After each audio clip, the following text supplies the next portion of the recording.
Muzeeyi Museveni nkulamusizaako. Basajja bo nga bambadde ebyambalo by'amagye bankubye essasi mu kugulu nga sirina musango gwonna gwe nkoze. Wetwogerera ssaawa zino eno abavubuka ab'ekyanze naddala omukunja Tasera avuddeyo n'atabukira His Excellency Yoweri Kaguta Museveni. Video egenda kubeera mpanvumuko, njagala ogiwa obudde naddala gwe munankyukakyuka. His Excellency Robert Kyagulanyi leero abaddeko embalala atuseeyo mu Rubber style, nayo ngenda kubeera nga nkunyonyera engeri gy'asobodde kubeera nga atuukayo nga abasajja ba intelligence, abasajja ba CIA b'e Uganda nga tebategedde Bobi Wine ayiseewa. Kyova n'abagambye nti no guno omwaka wa next year Bobi Wine bayinza okukola ki, bayinza okubeera nga bagenda mulayiza abasinga ne muvayo mugamba nedda abasajja be bategeka obululu musajja mumumanyi.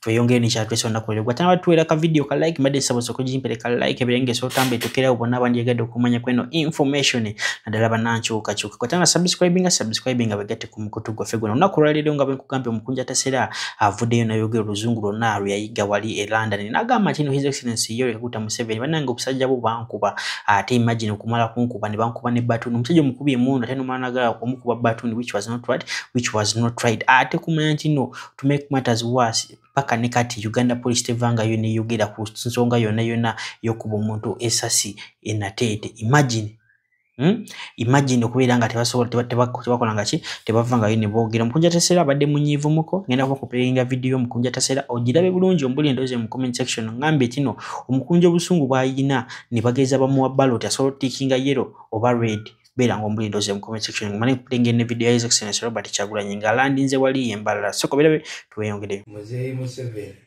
nkulamusizaako. Basajja bo nga bambadde ebyambalo by'amagye bankubye essasi mu kugulu nga sirina musango gwonna gwe nkoze era obudde buno banfudde omulema atakyeyinza.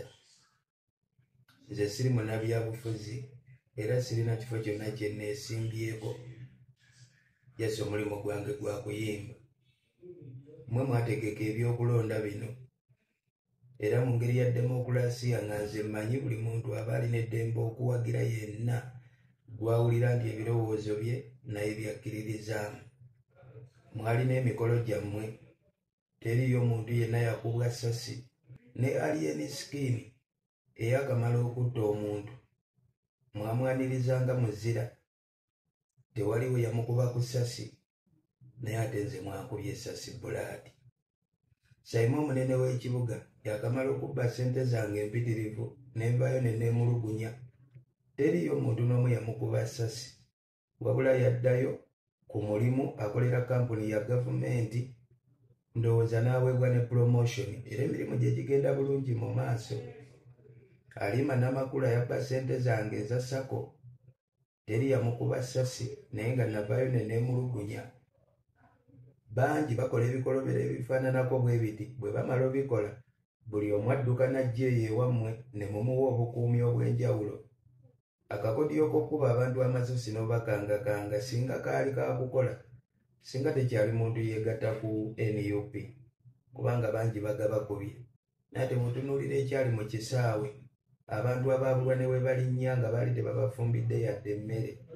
Kiba kitegeeza akakodyo k'okkuba abantu amasasi n'okubatta. Jjajja Museveni yenna yakakusomera kayinza oba tekagenda kuwangula kubanga nange era wenvira wano ku kitanda oba ndi mu kagaali oba ndi ku miggo anti gwe ttaano wange kyolina omumanya we nakomye we tutandikira. Tegabadde masasi gokka, emiggo mwagitukubye mu bungi, omugongo gwonna gujjudde newentusagala nagubalaga kubanga intaneti tekkiriza bisago biriko musaayi. Naye okuva lwe bangubanga ebiwundu bikyafaanana bwe biti 5 ne bataano bange bakopolo bange abalala bonna bali ku malwaliro bafuna bujjanjabi bonna mwabakuba n'abantu abalala bangi nnyo baakubwa lwakuba kamera zikyabakwese. Citation 5 tusigaleko ne resources entono zikufuna mu myaka 4 n'ekitundu. Tumanyi bulungi nnyo ti bino tubikolanga sampo oba mulaba timukulemesebwa sente entono nga National Unity Platform zikufuna mu myaka 4 n'ekitundu. Tusobodde okuzimbako headquarter gagadde, tewali political party mu Uganda erina kitebe head office, national head office, ngeyaffe gye tulina Kavuyo. Tewali political party mu Uganda ena regional headquarters nga ze tulina. Tulina regional headquarters eyo Eastern Uganda eri Iganga mu Busoga. Tulina kati regional headquarter eya Western Uganda eri Mbarara opposite Independence Square. And I want to promise you we shall soon open the NUP State House.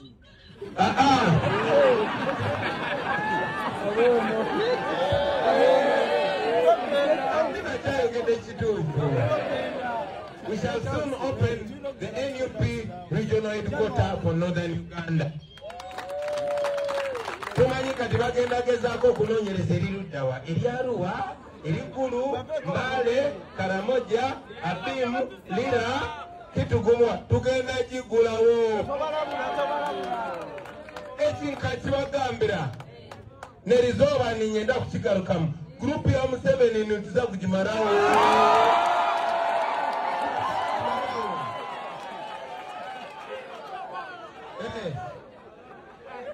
obushumankuzi bwa NRM etuzakola ki okukumarawo bino byetukola ebitono byetusobola okukola naye bannange bwe munaatukwasa gavumenti generation that builds, not a generation that divides. We are going to be a generation that unites, not a generation that divides. We are going to build, we are not going to break. We are going to build bridges, we are not going to build walls.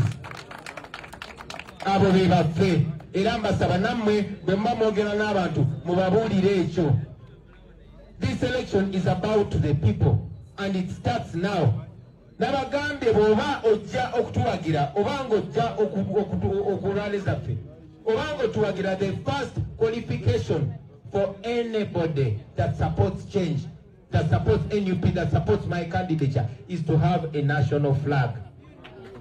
Nebe kaba katono katya ka flaga ka Uganda kateeke mu nyumba yo ogambe I am not in this for Kyagulanyi, I am not in this for NUP, I am in this for Uganda. Only that NUP is leading this charge. When you love Uganda, you are going to want change. When you love Uganda, you're going to see that it does not make sense to have one leader for 40 years. When you love Uganda, you're going to agree with me that all tribes matter and we should all be brothers and sisters.